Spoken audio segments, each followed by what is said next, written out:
ನನ್ನ ಮಿನಿ ವ್ಲಾಗ್ಗೆ ಸ್ವಾಗತ.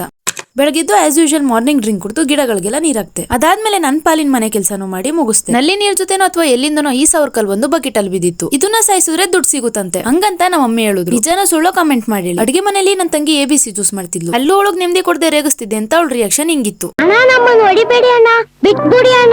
ಅದಾದ್ಮೇಲೆ ಗಿಡಗಳಿಗೆಲ್ಲ ಹಾಲು ಮತ್ತೆ ನೀರ್ ಮಿಕ್ಸ್ ಮಾಡಿ ಸ್ಪ್ರೇ ಮಾಡಿದೆ. ಇಷ್ಟೆಲ್ಲ ಮಾಡೋಷ್ಟ್ರೊಳಗೆ ಹಾಫ್ ಎನ್ ಅವರ್ ಆಗಿತ್ತು. ಸೊ ABC ಜ್ಯೂಸ್ ಕುಡಿದೆ. ಅದಾದ್ಮೇಲೆ ನಾನು ನನ್ ತಂಗಿ ನಮ್ಮ ಮಮ್ಮಿ 3 ಜನ ಸೇರ್ಕೊಂಡು ಅಡಿಗೆ ಮಾಡಕ್ ನಿಂತ್ಕೊಂಡು ನಾನು ನನ್ ತಂಗಿ ಇಬ್ರು ಸೇರ್ಕೊಂಡು ಚಿಲ್ಲಿ ಚಿಕನ್ ಮಾಡ್ಕೊಂಡ್ರೆ ನಮ್ಮ ಮಮ್ಮಿ ಬಿರಿಯಾನಿ ಮಾಡಿದ್ರು. ಈ ತರ ಒಂದ್ ಎಡವಟ್ ಮಾಡ್ಕೊಂಡಿಲ್ಲ ಅಂದ್ರೆ ನಂಗೆ ಕೆಲಸ ಮಾಡ್ದಂಗೆ ಅನ್ಸಲ್ಲ. ಈ ಶೆಕೆಗಾಲದಲ್ಲಿ ಎಣ್ಣೆ ಮುಂದೆ ನಿಂತ್ಕೊಂಡು ಕೆಲಸ ಮಾಡ್ತಿದ್ರೆ ನಾವೇ ಬಾಣ್ಲಿ ಒಳಗಿದೀವೇನೋ ಅಂತ ಫೀಲ್ ಆಗ್ತಿರುತ್ತೆ. ಬಿರಿಯಾನಿ ಚಿಲ್ಲಿ ಚಿಕನ್ ಎಲ್ಲ ರೆಡಿ ಆಯ್ತು. ತಟ್ಟೆಗೆ ಹಾಕೊಂಡು ಭರ್ಜರಿ ಬ್ಯಾಟಿಂಗ್ ಶುರು ಮಾಡ್ದು. ನಾವು ಮಾಡಿ ಚಿಲ್ಲಿ ಚಿಕನ್ ನಮ್ಮ ಅಪ್ಪ ನಮ್ಮಮ್ಮ ಫಸ್ಟ್ ಟೈಮ್ ತಿಂತಿರೋದು. ಹೆಂಗಿದೆ ಅಂತ ಕೇಳಿದ್ಕೆ ಚೆನ್ನಾಗಿದೆ ಅಂತ ರಿವ್ಯೂ ಕೊಟ್ರು. ನಮ್ರು ನಾವು ಕೇಳಿ ಇಸ್ಕೊಂಡ್ ತಿನ್ನೋದಂದ್ರೆ ನಾನ್ ವೆಜ್ ನ ಮಾತ್ರ. ನಮ್ಮ ಅಣ್ಣನ ಊಟಕ್ಕೆ ಕರೆದಿದ್ದು. ಅವನು ಸ್ವಲ್ಪ ಹೊತ್ತು ಬಿಟ್ಕೊಂಡು ಬಂದ. ಚಿಲ್ಲಿ ಚಿಕನ್ ಹೆಂಗೈತೆ ಅಂತ ಅವನ್ನ ಕೇಳಿದ್ಕೆ ಹಿಂಗ್ ರಿಯಾಕ್ಷನ್ ಕೊಟ್ಟ. ಅದಾದ್ಮೇಲೆ ನಾನು ನನ್ನ ತಂಗಿ ಸೇರ್ಕೊಂಡು ಡ್ರ್ಯಾಗನ್ ಮೂವಿ ನೋಡ್ದು. ಮೂವಿ ಒಂಥರ ಸಖತ್ತಾಗಿತ್ತು. ಸಂಜೆ ಆಗ್ತಿದಂಗೆ ಟೀ ಕುಡ್ಕೊಂಡು ಮಿಕ್ಸರ್ ತಿನ್ಕೊಂಡು ಟೈಮ್ ಪಾಸ್ ಮಾಡ್ದು. ಇನ್ನ ರಾತ್ರಿ ಊಟಕ್ಕೆ ಎಕ್ಸ್ಪೆಕ್ಟೇ ಮಾಡ್ದೇನೆ ನನ್ನ ಫ್ರೆಂಡ್ಸ್ ಕಡೆಯಿಂದ ರಂಜಾನ್ ಬಿರಿಯಾನಿ ಸಿಕ್ತು. ಊಟ ಮುಗಿಸಿ ಮಲ್ಕೊಂಡೆ. ಇವತ್ತಿಗಿಷ್ಟೇ. Thanks for watching. ಬಾಯ್.